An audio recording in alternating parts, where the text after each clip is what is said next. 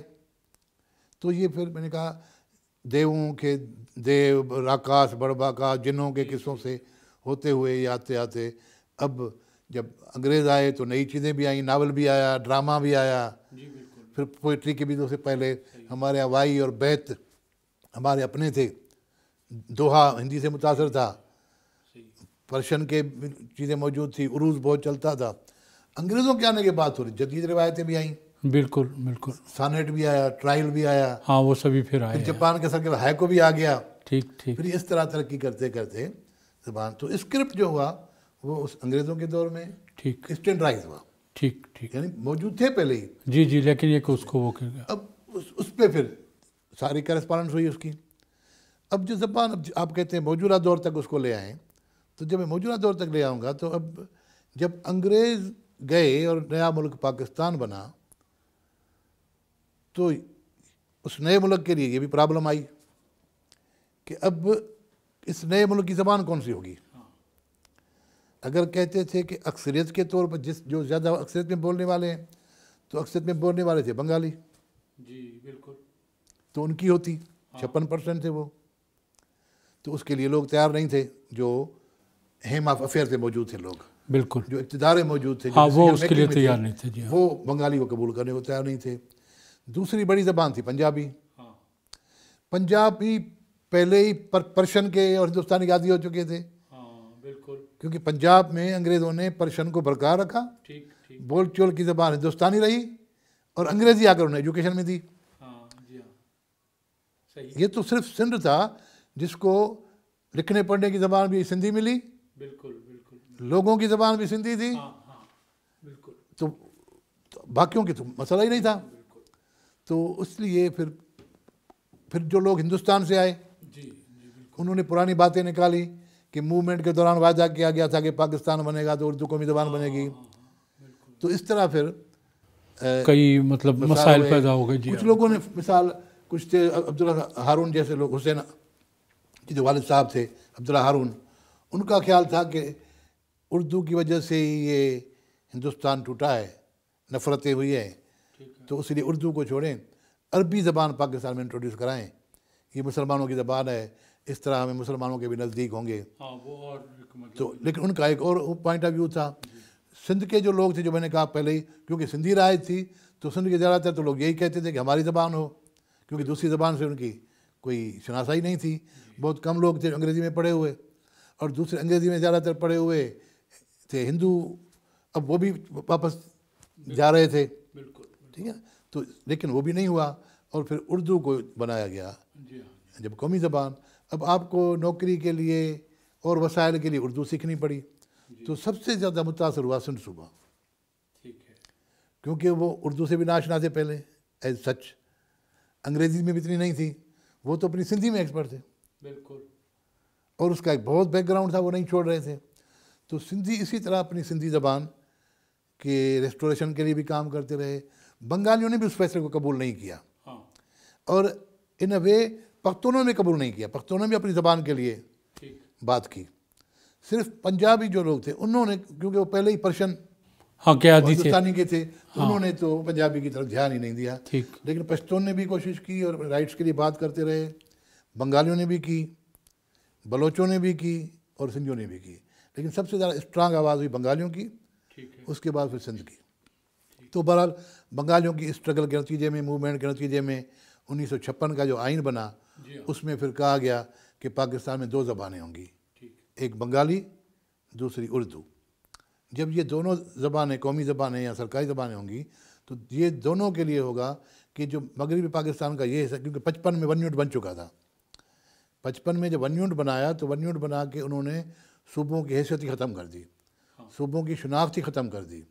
اب زبانوں کی بات کرنا جیسے تابو ہو گیا، جرم ہو گیا، کرائم ہو گیا، اور کیونکہ ان لوگوں نے موومنٹ نہیں چھوڑی تو اس طرح بہت سے لوگ سندھ سے، بہت سے لوگ کے پی سے اور بہت سے لوگ بنگال سے گرفتار کیے گئے ان باتوں پہ کہ یہ اپنی زبان کی بات کر رہے ہیں، ان کو بہت جیل ہوئی، کتابوں پہ پابندیاں ہوئیں، لیکن بہرحال 1 یونٹ سے لے کر تو 55 میں 1 یونٹ بنا، 56 میں آئین آیا دوسرا، اس آئین میں 2 زبانوں کا کہا اور کہا گیا کہ مغربی پاکستان کے لوگ بنگالی سیکھیں گے اور مشرقی پاکستان کے لوگ اردو سیکھیں گے۔ بات کسی حد تک صحیح تھی، اچھی تھی، لیکن ہوا یہ کہ بنگالیوں نے تو اردو سیکھنی شروع کی، مغربی پاکستان میں کسی نے بنگالی سیکھنے کے لیے کوئی ایفرٹس ہی نہیں لیے، اور وہ دیوار بڑھتی گئی، پھر آخر میں آپ نے دیکھا کہ کیا ہوا۔ اسی طرح جب 1 یونٹ ختم ہوتا ہے 69 میں اور صوبے بحال ہوتے ہیں تو لوگ پھر کہتے ہیں ہماری زبانیں بھی بحال ہوں، پھر ایک نئی موومنٹ چلتی ہے جس میں سندھ میں وہ زیادہ موومنٹ چلی اور اس میں کچھ حقوق بھی لیے، اور زبان سے ایک عجیب قسم کی، میں نے آپ سے شروع میں ابتدا کی تھی کہ زبان کے پیچھے ایک بہت بڑا پس منظر ہے، بالکل صحیح، تو یہ ایک اسٹرگل ہے۔ نتیجہ اب یہ ہے کہ سندھی زبان میں کوئی 170 کے قریب اخباریں نکلتی ہیں، 8 ٹی وی چینل ہیں اللہ اکبر، سندھی کے، یعنی اپنے ان کے ہیں، جی جی وہ ایک جوش ہے بالکل، اور لوگ سنتے ہیں، سنتے ہیں، صحیح ہے، ٹھیک ہے، لوگ سنتے ہیں، اس میں کام کرتے ہیں۔ تو اس طرح زبان، پھر میں جب کہوں کہ شاہ لطیف کے بعد، شاہ لطیف کا دور سندھی زبان کا سب سے زیادہ اور سنہری دور کے مانا جاتا ہے۔ اس کے بعد جب انگریزوں کے دور سے ڈیولپمنٹ آئی اور یہ اسٹینڈرڈائز بنا تو تراجم بہت ہوئے، انٹرنیشنل لٹریچر ہماری زبانوں میں آیا، انگریزی سے، فرانس سے، گریک سے، بنگالی سے، جی تراجم بہت ہوئے۔ تراجم سندھی میں ہوئے؟ سندھی میں ہوئے، اچھا، دوسری زبانوں سے تراجم سندھی میں ہوئے۔ آپ بلیو کریں اس پیریڈ میں، انگریزوں کے پیریڈ میں، ایک آدمی مرزا کلیج بیگ، اس کی 450 کتابیں ہیں، اچھا ایک آدمی کا۔ اچھا، تو آپ رفتار دیکھیں، کام دیکھیں، کتنی کتابیں ہیں۔ مرزا کلیج بیگ پہ بھی ہم الگ سے ایک پروگرام کریں گے۔ مرزا کلیج بیگ نے پورے انگریز پیریڈ میں اچھا، سب سے پہلے اس نے کتاب لکھی کہ وہاں کوئی انسپیکٹر آیا، اسکول انسپیکٹر، اس نے کہا کہ یہ جو کتاب ترجمہ کرے گا اس کو ہم اسکالرشپ دیں گے۔ ٹھیک ہے، تو مرزا کلیج بیگ اس وقت کوئی 8ویں جماعت میں تھے، اچھا، انہوں نے وہ کتاب ترجمہ کیا اور اس کو انعام ملا، اور میٹرک کرنے کے لیے اسے بامبے بھیجا گیا، کیونکہ اس وقت میٹرک سندھ میں نہیں ہوتی تھی، 8ویں تک ہوتی تھی ایجوکیشن، اس کے بعد پھر۔ تو اس طرح انگریزوں نے انسینٹو دیے، اچھا اچھا۔ تو انہوں نے نہ صرف یہ کہ وہ کس زبان میں انہوں نے ٹرانسلیٹ کیا تھا مرزا کلیج بیگ نے؟ انگریزی سے سندھی میں، انگریزی سے سندھی ہاں، میں، ان کا سارا یہ تھا کہ اچھا، دیکھیں بائبل، جی توریت، جی تقریریں ان کے، آرتھوڈکس جو کرسچن تھے ان کی تقریریں، ان کی عبادات، وہ کراتے تھے، اپنی بادشاہوں کے قصے، اپنے خاص جی، جو ان کے بڑے بڑے رائٹر، بڑے بڑے، وہ سارے سندھی میں ٹرانسلیٹ ہوئے، اور وہ انہوں نے لوگوں کو لالچ دے کر انعام کی، اسکالرشپس کی دے کر وہ کروائیں۔ یہ جب تک انگریز یہاں تھے اس وقت کی بات ہے، اس وقت کی بات ہے، ٹھیک ہے، اور اسی پیریڈ میں مرزا کلیج بیگ ٹھیک ہے، جو ہاں ہاں ہاں، یعنی 1930 میں ان کا انتقال ہوا، اچھا اچھا اچھا اچھا، تو مرزا کلیج بیگ نے پورا پیریڈ واہ، میں 450 سے زیادہ کتابیں لکھی ہیں، بہت خوب، اور لوگوں نے بھی اسی حساب سے، تو سندھی زبان کو ایک جی بوسٹ ملا، تقویت بھی ملی، جی تقویت بھی ملی۔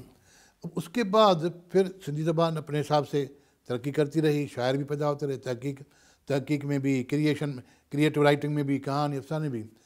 پاکستان بننے کے بعد پھر نیا فیز آیا، جب میں بتاؤں، جب عربک اسکرپٹ ہو رہا تھا تو کچھ لوگوں نے کہا کہ ایسا نہ ہو کہ جب عربک اسکرپٹ ہو تو جو ہندو ہمارے ادھر ہیں سندھ میں آباد، وہ عربک اسکرپٹ شاید نہ سیکھیں اور سندھی زبان کو متاثر ہو۔ تو وہاں ایک انگریز حاکم نے کہا کہ ایسا نہیں ہے، ہندو جو ہیں وہ کمفرٹیبل ہیں اور تھوڑا ایڈجسٹیبل بھی ہیں، جب ان کو اس میں تھوڑی فائدہ نظر آئے گا تو وہ اپنے فائدے کے لیے عربک اسکرپٹ سیکھ لیں گے. اور ایسا ہی ہوا. سندھی کے بہت بڑے ادیب ابتدائی طور پہ ہندو ہی تھے. پیرومل مہر چندانوانی, گربخشانی, جیرام داس دولت رام, بہت سے اور بھی لوگ کریٹو رائٹر بھی سندھی کے بہت تھے جو عربک اسکرپٹ میں لکھتے تھے. بڑے بڑے نام پیدا کیا انہوں نے. تو اب پاکستان بننے کے بعد بہت سے زیادہ وہ یہاں سے جا چکے تھے انڈیا. اس کی جگہ پہ اردو اور دوسری زبانوں بولنے والے لوگ آئے. تو سندھی ابتدائی طور پہ بہت متاثر ہوئی کیونکہ اب لکھنا پڑھنا ہوا. اور اس کو آ کے ملا بوسٹ 1 یونٹ میں. جب 1 یونٹ بنا تو لوگوں نے پھر ریزسٹ کیا. ہاں ٹھیک ہے. اس وجہ سے پھر سندھی کو ایک نیا شیپ ملا. لوگوں نے پھر لکھنا شروع کیا. ٹھیک ہے. اور 55 سے 70 تک کمال کا سندھ میں ریزسٹنٹ لٹریچر پیدا ہوا ہے. شیخ ایاز بھی اسی دور میں اڑتا ہے. شیخ ایاز کی شاعری کو لوگوں نے اس طریقے سے لوگوں نے کہا شیخ ایاز سندھ کی آواز. ٹھیک ہے. پھر اس میں رومانٹک بھی, اور وہی شاہ لطیف کا جو کلاسیکل ورثہ تھا اس کو ریپیٹ کیا. انہی قصوں داستانوں کو نئے انداز سے لکھا, نئے انداز سے لوگوں سے انٹروڈیوس کرایا. تو آج بھی تھوڑا پڑھا لکھا بندہ ان سارے قصوں داستانوں سے واقف ہے جو شاہ لطیف نے انٹروڈیوس کیے اپنی شاعری میں. اور پھر شیخ ایاز کی کنٹینیوشن میں شیخ ایاز دوسرے شاعر بھی کرتے آ رہے ہیں. تو اب وہاں ہوا تحقیق رجحان ہوا. مختلف اداروں نے یہ ریزولوشن پاس کیے کہ ساری جو کرسپونڈنس ہوگی سرکاری وہ سندھی میں ہوگی. ٹھیک ہے. یہاں تک کہ جب سندھ اسمبلی پھر بحال ہوئی 1 یونٹ ٹوٹا تو سندھ کی سرکاری زبان سندھی قرار دیا گیا. ٹھیک. تو پھر اس کو اور جی ہاں بالکل. اچھا دو کوشچن. تحقیق, تنقید, کریٹو رائٹنگ, تراجم دھڑا دھڑ ہو رہے ہیں اور بہت زیادہ کام ہو رہا ہے. اچھا 2 کوشچن جو ہے مجھے جو بتانی تھی شیئر میں تو میں نے آپ سے شیئر کی ہے. 2 کوشچنز آپ سے میں چاہتا ہوں کیونکہ ایک صاحب علم آدمی ہی کوئی فیصلہ دے سکتا ہے اس بات پر کہ آپ کی گفتگو سے بھی اور زیادہ میں اس نتیجے پر پہنچا. اس سے پہلے ایک لائٹ سا ایک خیال تھا دل میں کہ سندھی زبان کو جو بوسٹ ملا وہ مینلی اس لیے ملا کہ وہاں جو حکمران تھے وہ چاہتے تھے کہ سندھی زبان نافذ ہو, لوگ اس میں لکھے پڑھیں اور اس کی ایک سینٹرل لینگویج بنے. سینٹرل لینگویج جسے ہم کہیں, جو آپ نے کہا تھا کہ خاص علاقے کی وہ بنی اور اس کے بعد اس کو بیس بنا کے آگے چل پڑی. اس کے مقابلے میں ہم دیکھتے ہیں کہ سرائکی زبان اور پنجابی زبان آج تک یہ اس لیے نہیں آگے بڑھ سکی کہ ان کی کوئی سینٹرل لینگویج ہی نہیں ہے. کیونکہ اصولی طور پر تو یہ ہوتا ہے نا کہ ہر 70-75 کلومیٹر کے بعد الفاظ ایڈ ہو جاتے ہیں. تو یہاں یہ فیصلہ ہی نہیں کر پائے آج تک سرائکی زبان والے کہ ان کا بیسک قاعدہ کیا ہونا چاہیے. اور یہی صورت کم و بیش پنجابی کے ساتھ بھی ہے. تو یہ کہنا کہ اگر سینٹرل لینگویج کسی کی زبردستی بھی بنا دی جائے تو وہ زبان کو بوسٹ مل سکتا ہے. زبردستی ہوتی نہیں اصل میں, یہ ایک جوائنٹ ایک کلیکٹیو ایفرٹ تھا. مطلب ایک حکومت نے ایسا چاہا نا. ہاں کلیکٹیو کوئی کمیٹی بنائی, انگریزوں نے کمیٹی بنائی, اس میں اختلافات ہوں گے لیکن آخر میں ایک فیصلہ ہوگا. متفق ہوا جس کو کیا جائے. تو یہ یہاں نہیں کیا, میں نے کہا یہاں انگریزوں نے کوشش نہیں کی. یہاں کے لوگوں نے, انگریزوں نے اس لیے کوشش نہیں کی کہ وہ پہلے ہی اپنی زبان گیو اپ کر چکے تھے. جی بالکل. پنجاب میں تو راجہ رنجیت سنگھ کے زمانے سے ہی پنجابی نہیں چل رہی تھی نا. بالکل. یعنی ایک طرف آپ کا حاکم ہے سکھ راجہ رنجیت سنگھ جس کی مادری زبان پنجابی ہے, بالکل جو پنجابی ہے, لیکن زبانوں نے پرشن راج رکھی. ہاں تو اس طریقے انہوں نے بھی کوشش نہیں کی, انگریزوں نے بھی ان کو جس طرح چلنے دیا. ٹھیک ہے نا. ادھر کیونکہ انگریزوں نے یہ فرض لیے, اس کا آگے چل کے سندھیوں کو فائدہ ہوا. تو وہ بلیسنگ ان ڈسگائز کہیں گے اس بات کو کہ انگریزوں نے جو کوشش کی اور نافذ کی. ٹھیک ہے, انہوں نے اپنے مقصد کے لیے کی. انہوں نے اپنے مقصد کے لیے, انہوں نے انہوں نے تو اپنی حکومت کرنے کے لیے, کامیاب حکومت کرنے کے لیے انہوں نے یہی کہا کہ سینٹرل بات ہو. ہاں جی جی جی بالکل. انہوں نے اپنے مقصد کے لیے, لیکن یہاں بہت بڑا فائدہ پہنچ گیا. اب دوسری طرف سے نقصان بھی ہو رہا ہے. اچھا, مثال کے طور پہ انگریزی کمپلسری نہیں بنائی گئی. انگریزوں کے دور میں جب پورے انڈین کے دوسرے علاقے ہر بندہ انگریزی بولتا تھا, پنجاب میں انگریزی چالامان تھی اور سندھ میں انگریزی کو اتنی اہمیت نہیں تھی. تو جب پاکستان بنا اور اردو اور سندھی میں انگریزی میں کمپٹیشن شروع ہوا تو ہمارے لوگ پیچھے رہتے گئے. یہ اس میں بول چال میں، عقل میں، علم میں، اپنی زبان میں تو ٹھیک تھے، لیکن جب کوئی کمپٹیشن انگریزی میں تو ان کے لیے مسئلہ انگریزی کمپلسری نہیں تھی اور دوسرے لوگ آتے گئے. اسی طرح سول سروس میں ان کو موقع نہیں ملے. جی بالکل. اور آج تک بھی جو وہ بھگت رہے ہیں اس کی وجہ یہی ہے کہ بیس بھی نہیں رہا سوائے چند لوگوں کے. تو ان کو پھر یہ فائدہ ہوا کہ انگریزی بولتے ہوئے آپ پوری دنیا پہ چھا جائیں. جی بالکل. اب ایک دانشور سے بات کرنے کا یہی فائدہ ہوتا ہے کہ کسی بھی بات کے سارے پہلو سامنے آ جاتے ہیں. آپ نے دونوں باتیں واضح کر دی. اب ایسا اس میں بھی ایسا ہے بھی کیونکہ سندھی میں بہت سے چینل ہو رہے ہیں سندھی میں. اب سندھی زبان میں پی ایچ ڈی بھی ہو رہے ہیں. ٹھیک. آخری جو ایگزام ہو وہ بھی زبان میں دینے کا حق ہے. ٹھیک ہے. تو ادھر لوگوں کا ادھر ہے، لیکن جب کمپٹیشن جہاں پہ آتا ہے تو وہاں پھر وہ نقصان ہو جاتا ہے. بالکل صحیح. میں نے دیکھیں ایک بندہ جو شروع سے کوئی اور زبان بولتا آ رہا ہو، اس کا ٹرینڈ بنا ہوتا ہے، سوچتا بھی اسی میں ہے. جی بالکل. ٹھیک ہے نا. تو اس پہ اثرات ہوتے ہیں. صحیح کہا. ابھی وہ ایسا نہیں ہے، کچھ لوگ انگریزی میں بھی ایجوکیشن لے رہے ہیں، کچھ لوگ اردو کی بھی ایجوکیشن لے رہے ہیں. جی. اور اردو اب رابطے کی زبان بھی ہو گئی ہے. جی جی. لیکن رابطے کی زبان بول چال کی حد ٹھیک، لیکن جب لکھنا پڑھنا آئے گا، علمیت آئے گی، جب تو پیچھے رہ جائیں گے. بہت صحیح کہا آپ نے. بہت صحیح. یعنی جو مثال میری اپنی بات کروں اور آپ کا مقابلہ کروں تو میں تو پیچھے رہ جاؤں گا. ٹھیک. اردو کے کیونکہ وہ جو الفاظ ہیں جی تو وہ ظاہر ہے کہ فرق ہوگا اس کا، کیونکہ میری ایجوکیشن تو سندھی میں ہے. جی صحیح. تو یہ نقصان ابھی بھی ہو رہا ہے. اسی وجہ سے اب ایک موقع ہے جب حکومت ایسی ہو جس کو عوام کے سوچ کا اندازہ ہو، ادراک ہو، جن کو عوامی مسائل کے ادراک ہوں، جن کو ملکی ترقی کے لیے کلیئر ویژن ہو، سمجھ ہو، تو وہ ان کے فیصلے کرتے ہیں کہ اس کا ایک حل کیا جائے. نہیں تو ہمیشہ ہماری ایجوکیشن بھی سفر کرے گی، ہماری ترقی بھی سفر کرے گی، ہماری علمیت بھی آگے نہیں پڑے گی. ہم روبوٹ پیدا کرتے جائیں گے، مینیجر پیدا کرتے جائیں گے، ہم عالم نہیں پیدا کر سکیں گے، ہم سائنسدان پیدا نہیں کر سکیں گے.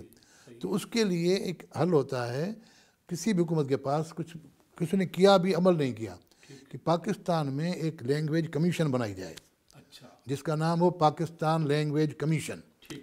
وہ اس میں لنگوسٹ بیٹھیں، جو سمجھدار ہوں لوگ وہ بیٹھیں اور وہ علمی اور لسانیاتی بنیاد پر فیصلہ کریں، زبانوں کا اسٹیٹس مقرر کریں، اسٹیٹس کے بعد ان پر کام کرائیں اور یہ پارلیمنٹ سے منظور کرائیں. بالکل صحیح. تو اس طریقے سے پھر آگے چل کے اب دیکھیں آپ کے پاس ایم ایس سی کیمسٹری میں بہت سے لوگ نکل رہے ہیں سالانہ. پی ایچ ڈی بھی آپ کے بہت سے نکل رہے ہیں، کیمسٹری، فزکس، باٹنی میں نکل رہے ہیں. لیکن آپ سمجھتے ہیں وین یو سے ماسٹرس ان کیمسٹری، تو کیمسٹری کا مالک ہونا چاہیے، کنٹرول ہونا چاہیے نا. بالکل. اسے 2 کتابیں پڑھی ہیں بیچارے. جی بالکل ایسا ہی ایسا ہی ہے. اس کو کچھ پتہ ہی نہیں ہے، ایم ایس سی کا آ گیا. صحیح. پی ایچ ڈی کر لیا لیکن کچھ اس کو نہیں ہوا. بالکل. تو یہ اس کی وجہ یہ ہے کہ ہم کلیئر نہیں بن رہے اب تک. جی صحیح کہ کون سی زبان کس لیول تک پڑھائی جائے، کون سی زبان کس لیول تک پڑھائی جائے، اور اس کے لیے سب متفقہ طور پہ فیصلے کریں. جی صحیح بات. اب کچھ لوگ ہیں جو سرکاری اسکولوں میں ہیں، ان کو اپنے حساب سے صوبائی زبانیں، قومی زبانیں یا جو بھی ہو اپنی زبانیں، مادری زبانیں پڑھائی جاتی ہیں. کچھ لوگوں نے اپنے بیوپار کھولے ہوئے ہیں پرائیویٹ اسکول کے، وہاں بچوں کو نہ اردو پڑھاتے ہیں نہ سندھی پڑھاتے ہیں، وہ اپنی الگ سے کورس ہے ان کا. اب جب کمپٹیشن ہوتا ہے وہ آگے چلے جاتے ہیں، رول پھر وہی کرتے ہیں آکے. بالکل. تو یہ پالیسی بنتی ہے لینگویج کمیشن کے ذریعے. بہت صحیح. تو اگر کہیں پہ آپ کے وافی کے ذریعے یقیناً لوگ دیکھتے ہوں گے کہ یہ میسج جائے اور حکومت کے جو سمجھدار لوگ ہیں جو پالیسی میکر ہیں اور اس کو سمجھیں. کچھ جماعتوں نے اپنی مینیفیسٹو میں وعدہ کیا ہوا ہے کہ جب ہم اقتدار میں آئیں گے تو ہم لینگویج کمیشن بنائیں گے. اچھا. لیکن وہ اقتدار میں آئے لیکن کمیشن بنا ہی نہیں. بالکل صحیح. کچھ لوگ جب الیکشن میں جاتے ہیں تو لوگوں سے وعدے کرتے ہیں کہ ہم پاکستان میں زبانوں کا مسئلہ حل کریں گے، لیکن پھر وہ پارلیمنٹ حل نہیں کرتی. نتیجہ یہ سارے مسائل حل کرنے پارلیمنٹ کو. جی تو یہ تھا مکرم ناظرین ہمارا سندھی زبان کے حوالے سے پروگرام. تو میرا خیال ہے کہ یہ پروگرام اتنا مفید اور متنوع رہا ہے کہ ہمیں یقین ہے کہ آپ کو یہ پروگرام پسند آیا ہوگا تو آپ ہمیں اپنا فیڈ بیک ضرور دیجیے گا اور اپنے پیج پر اسے شیئر بھی فرمائیے گا۔ والسلام، شکریہ۔